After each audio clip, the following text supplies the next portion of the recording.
David Hockney is a British-born artist from a place called Yorkshire in the United Kingdom, northern Britain. He moved to Los Angeles in, I believe, the 60s and made it part of his life. He was incredibly dedicated to the city, still is incredibly dedicated to the city.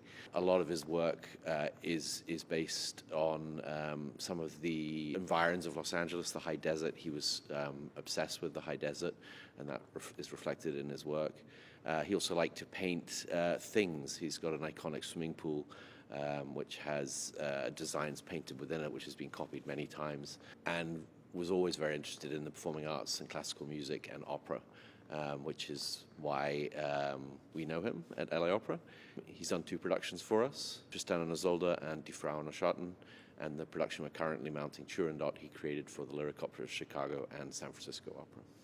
His use of perspective is second to none. I mean, of course, as a fine artist, bringing that eye and that way of putting perspective, in this case on the stage, is different to how a theatrical stage designer might design something, and that reads when you see any of David's shows. When we put operas together, there's a focal person in the opera. It might be the soprano, it might be the director, but in this case, it's for sure the designer. Well, I mean, I think as soon as the curtain goes out, you are assaulted with a Hockney vision.